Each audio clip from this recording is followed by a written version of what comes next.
हमेशा हल्का भोजन करना है, भोजन की क्वांटिटी भी कम रखनी है और हमेशा गर्म ही भोजन करना है क्योंकि कफ डेयरी प्रोडक्ट है वो सूटेबल नहीं है।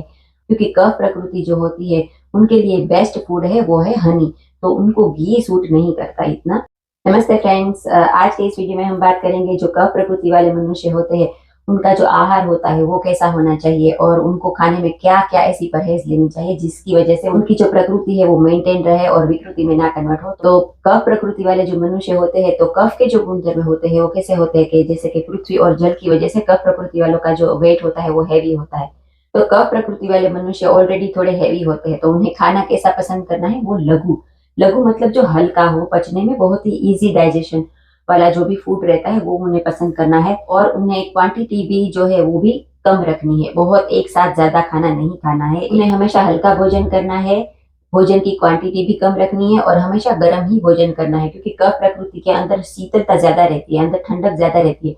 तो उसकी वजह से उन्हें खाना जो है वो उससे विपरीत मतलब गर्म पसंद करना है। पानी भी जब पीते हैं तो उन्हें गर्म करके पीना है, मतलब बहुत ज्यादा गर्म करके नहीं। आप जितना टेम्परेचर ले सकते हैं उतना आपको गर्म करके पीना है, लेकिन जितना गर्म पानी के साथ आप जुड़े रहेंगे उतना ही आपके लिए अच्छा है। और प्लस रात को जो खाना होता है वो उन्हें अवॉइड करना है क्योंकि रात को सन ढलने के बाद, सूर्य ढलने के बाद जो भी खाना होता है वो फैट में कन्वर्ट हो जाता है। तो रात को हो सके तो वो खाना अवॉइड करें और अगर अवॉइड नहीं कर सकते हैं तो वो बहुत ही स्मॉल क्वांटिटी में बहुत ही थोड़ा खाएंगे तो भी चलेगा। हमेशा खट्टी मीठी और खारी चीजें जो है उनको अवॉइड करनी है और हमेशा अपने खाने के अंदर कड़वे, तीखे और तसेले पदार्थों का सेवन ज्यादा करना है। तो सबसे पहले मैं आपको यहाँ पर जो भी चार्ट बताऊंगी वो बेनिफिशियल रहेगा और यहाँ पर जो भी बताऊंगी वो नॉन बेनिफिशियल फूड रहेगा। मतलब नॉन बेनिफिशियल फूड इसलिए क्योंकि अगर ये फूड वो खाएंगे तो उन्हें थोड़ी तकलीफ हो सकती है, लेकिन अगर ये फूड अगर वो अपने रूटीन में फॉलो करते हैं तो ये उनके लिए बहुत ही बेनिफिशियल रहेगा। तो सबसे पहले मैं डेयरी प्रोडक्ट की बात करती हूँ। तो प्रकृति के जो मनुष्य होते हैं उनके लिए डेयरी प्रोडक्ट है वो सूटेबल नहीं है। अगर वो चाहे तो खा सकते हैं डेयरी प्रोडक्ट, जैसे कि मिल्क हो गए। तो मिल्क उन्हें कैसा लेना है, लो फैट वाला मिल्क लेना है और वो भी गाय का मिल्क लेना है, या तो फिर बकरी का मिल्क भी ले सकते हैं। लेकिन हमेशा याद रखें या तो 0 फैट या तो 1% वाला जो मिल्क रहता है उन्हें वही चूज करना है। वो उन्हें वोल मिल्क अवॉइड करना है। वोल मिल्क से बनी हुई छाछ, दही वो सब भी उन्हें अवॉइड करनी है। घी भी उन्हें अवॉइड करना है क्योंकि कफ प्रकृति जो होती है उनके लिए बेस्ट फूड है वो है हनी, तो उनको घी सूट नहीं करता। इतना हो सके उतना घी अवॉइड करें। बाकी हम आगे देखेंगे। तो अनाज में पहले लेती हूँ। तो पुराने चावल, पुराने गेहूं, बाजरी, जौ, कॉर्नफ्लोर, मिलेट, ओट्स, ये सभी अनाज जो है वो बेनिफिशियल है और नॉन बेनिफिशियल के अंदर उन्हें नए चावल और नए गेहूं को अवॉइड करना है। उसके बाद आते हैं पल्सिस। तो तृण धान्य में उन्हें उड़द को अवॉइड करना है। उड़द जो होती है वो थोड़ी चिकनी होती है तो वो कफ प्रकृति वालों के लिए अच्छी नहीं है। और लेंटिल्स जो होते हैं वो उन्हें अवॉइड करना है। बाकी वो सब जो पल्सिस होते हैं, कड़ धान्य होते हैं वो ले सकते हैं। ऑयल्स के अंदर देखेंगे तो सब तरीके के ऑयल्स उन्हें सूटेबल है। तो लेकिन अगर हो सके तो वो तिल का तेल और मस्टर्ड ऑयल। मस्टर्ड ऑयल जो होता है वो अंदर से थोड़ा गर्म होता है, तो मस्टर्ड ऑयल ले या तो तिल का तेल ले। तो ये दो ऑयल है वो उनके लिए बेस्ट है। सनफ्लावर का जो ऑयल है वो भी उनके लिए अच्छा माना गया है। स्पाइसेस के अंदर सब तरीके के जो गरम मसाले आते हैं वो सब ले सकते हैं। लौंग, इलायची, तेज पत्ता, काली मिर्च हो गई, लाल मिर्च हो गई, तीखी मिर्च हो गई, सौंफ उनके लिए अच्छी है। जीरा, लहसुन, अदरक, ये सब चीजें है वो उनके लिए अच्छी है जो तीखी तीखी होती है। तो कफ प्रकृति वालों के लिए जो तीखा स्वाद दे वो सब चीजें बेहतर है।